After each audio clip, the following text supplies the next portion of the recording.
Alam nyo ba guys na may mga rason ang airlines na pwede kayo nilang hindi pasakayin sa eroplano kahit nakalampas na kayo sa immigration at meron na kayong boarding pass?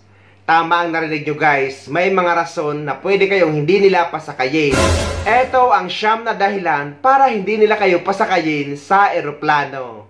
Number 1. Kapag ikaw ay halatang may sakit at halos masuso ka na, hindi nila kayo papayagang makasakay sa eroplano. Number 2. Kapag ikaw ay babiyaheng nakainom or lasing, lalo na kapag ikaw ay makulit na, hindi nila kayo papasakayin. Number 3. Kung ikaw ay sasakay sa eroplano na walang kahit anong suot na sapatos or tsinelas, in short, kapag nakapaa ka, hindi nila kayo papasakayin. Number 4. Sorry sa mga tatamaan, pero isa ito sa mga rules nila or dahilan para hindi nila kayo pasakayin. Kapag sobrang taba ng pasahero na hindi na kaya ilak yung seatbelt, ay hindi nila kayo papasakayin sa eroplano. Number 5. Kapag ikaw ay buntis na halos manganganak ka na wala kang dalang doctor's note, hindi nila kayo papasakayin sa eroplano. Number 6. Kapag malakas ang body odor mo, hindi nila kayo papasakayin sa eroplano. Pero dito guys sa number 6 ay hindi naman ito totoo. What? Dahil isang beses nung pabalik ako dito sa Dubai sakay ng Emirates Airlines, ay may isa akong nakasabay na sobrang lakas ng putok. Ito ay ibang lahi guys, pero nakasakay naman siya sa eroplano. Number 7. Kapag may dala kang napakabaho ang amoy, hindi ka nila papasakayin sa eroplano. Number 8, na kapag halos nakahubad ka na or sobrang sexy ng suot nyo, may possibility na hindi nila kayo pasakayin sa eroplano. At yung last, ay kapag may bad attitude kayo, hindi nila kayo papasakayin. Dahil ang mga gusto ng staff ay sila lang ang may bad attitude.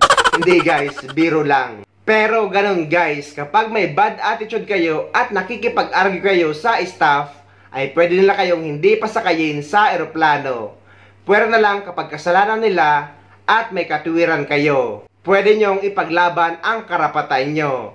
At para mas maintindihan nyo ang mga pinagsasabi ko, panoorin nyo ang video na ito.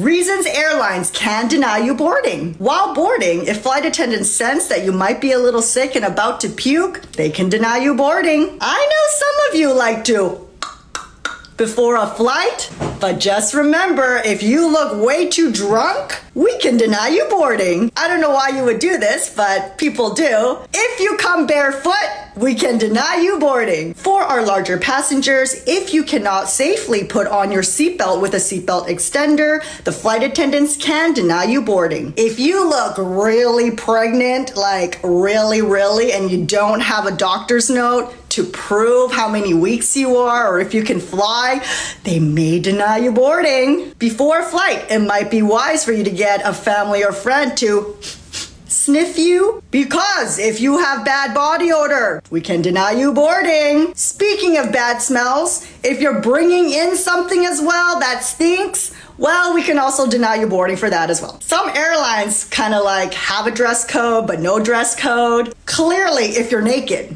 you're not getting on. But some airlines will actually deny you boarding if you're wearing a little bit something too sexy. Also, I kind of like this one, but lastly, do you just have a bad attitude problem? So if you're kind of an a-hole, we can deny you boarding. So be kind, everyone. Bye! So yan guys ang siyam na dahilan na pwedeng maging rason para hindi nila kayo pasakayin sa eroplano. Maganda na nalalaman natin ang mga ganitong impormasyon para sa maayos at walang hassle na biyahe natin.